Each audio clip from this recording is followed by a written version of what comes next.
China has been conquered more times than any empire in history. The Mongols swallowed it whole. The Manchu tore apart its ruling class.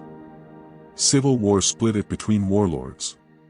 Every single time, the conquerors believed they had won. Kublai Khan sat on the dragon throne and became Chinese. The Manchu, foreign horsemen who seized power by force, became the fiercest defenders of Chinese tradition on earth. These were not small defeats. These were total, crushing victories. And yet, China didn't survive its conquerors. It consumed them. How? That's exactly what this video will answer. One idea, 4,000 years, 13 dynasties. Not a list of emperors. The real story. To understand how China consumed its conquerors, you have to start with the land that built them. The Yellow River was not a blessing. It flooded without warning. It buried entire villages under mud. It destroyed harvests and killed thousands in a single season.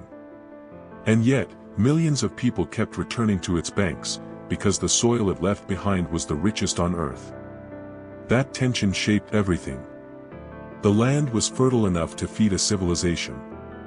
But it was dangerous enough to demand one thing above all else: someone had to be in charge. The Shang and Zhou dynasties were the first attempts to answer that demand. And the Zhou gave China something more powerful than any army. They called it the mandate of heaven.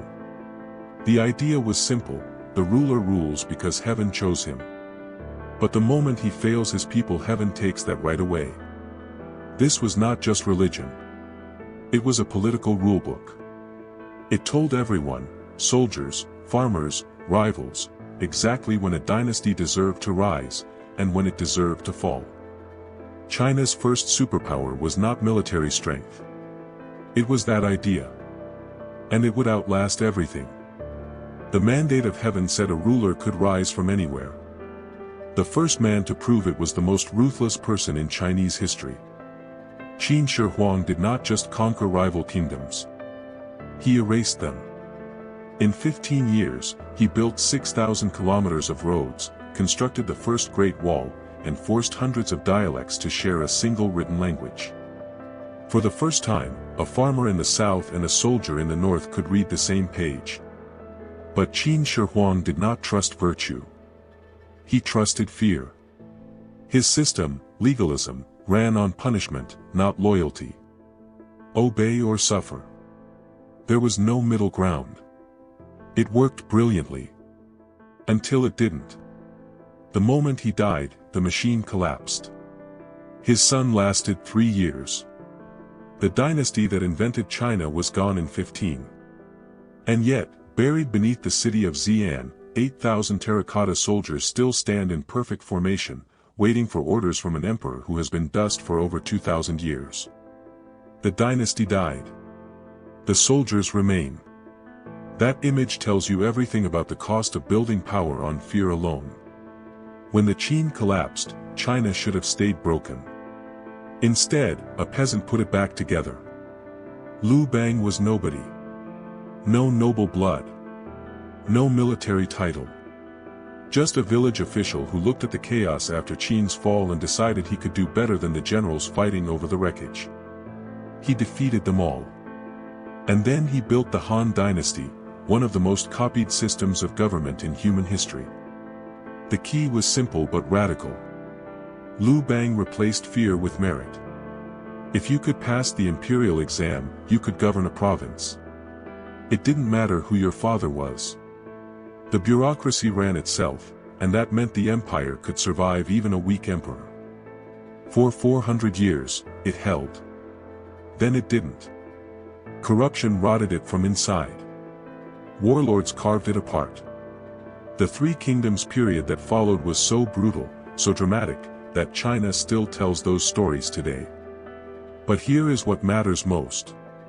When the Han Dynasty fell, the idea of Han did not. Every dynasty that came after claimed to be its rightful heir. The name for the Chinese people, Hanzu, is still the Han Dynasty's name. The empire died. The identity survived. Before we follow the next dynasty, we need to stop.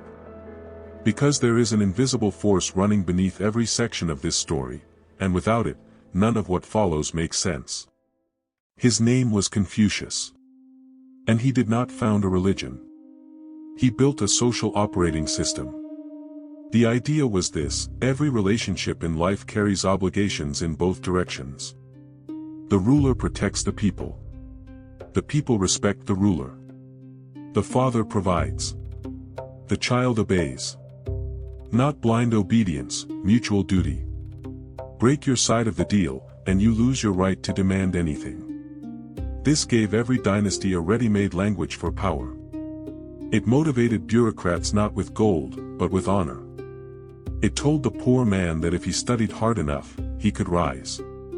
And it quietly reminded every emperor that heaven was watching. That last part mattered most.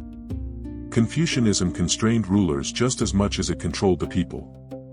Today, East Asian education culture, the deep value placed on social harmony, the political argument that stability matters more than individual rights, all of it traces back here. Every time a Chinese leader speaks about harmony, they are borrowing words from a man who died in 479 BC. That is how deep this runs. While Europe was struggling through its dark ages, China was building the most advanced civilization on Earth. At its peak in 700 AD, the Tang capital Chang'an held 1 million people. Persian merchants sold spices in its markets. Japanese monks studied in its temples. Zoroastrian shrines stood inside a Chinese city. It was not just a capital. It was the center of the known world. The Tang gave humanity block printing, gunpowder, the mechanical clock, and the horse collar. The Song dynasty that followed invented paper money, built a navy, and produced somewhere between a quarter and a third of the entire world's economic output. Think about that. One country. 1/3 of everything. And yet, both dynasties carried the same fatal blind spot. They mastered culture. They mastered trade. They never solved the northern border. Beyond the wall, the open steppe stretched for thousands of miles. And the people who lived there did not build cities or write poetry. They rode horses and they waited. The Song had paper money and ocean-going ships and one of history's great economies. In 1215, Genghis Khan burned Beijing to the ground. The Qin dynasty ended in fire and massacre. And for the first time in history, all of China fell under foreign rule. His grandson Kublai Khan finished the conquest. He declared himself emperor. A Mongol warrior sat on the dragon throne.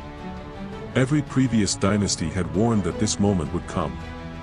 None had survived it. But then something strange happened. Kublai Khan stopped ruling like a Mongol. He adopted the examination system. He built in the Chinese tradition. He surrounded himself with Confucian scholars and spoke the language of the mandate. He didn't just conquer China.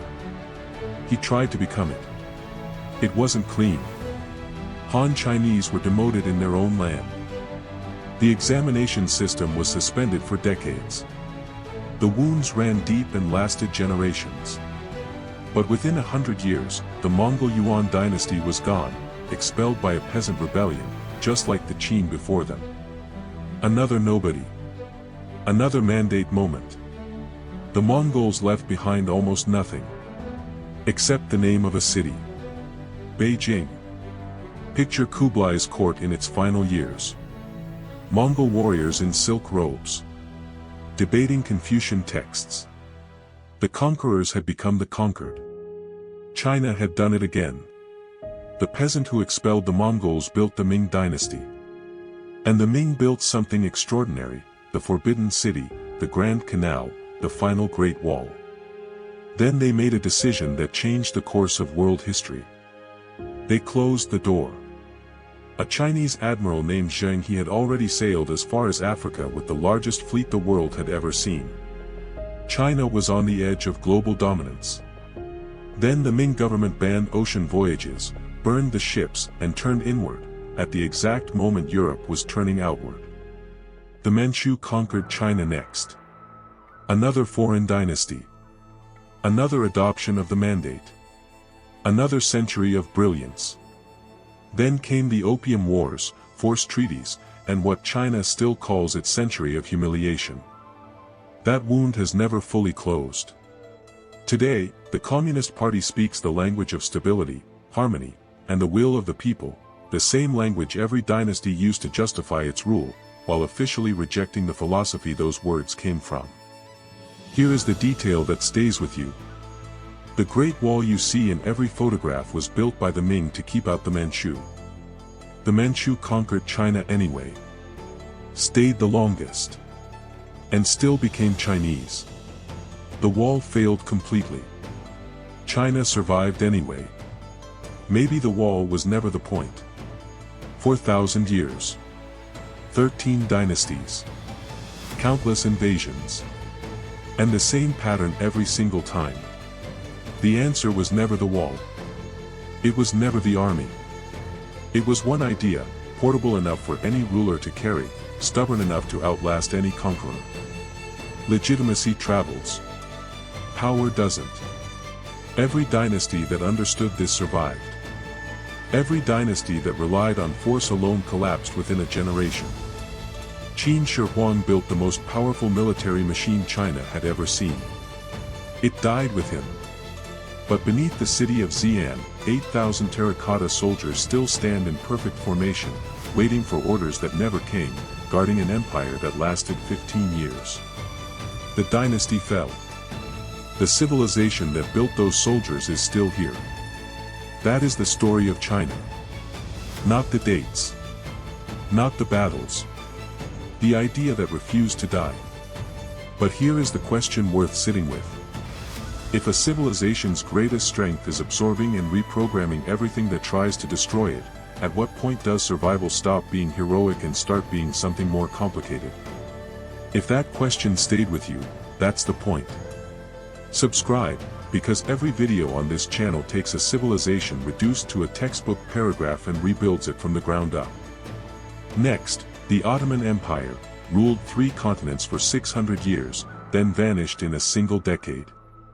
We'll see you in the past.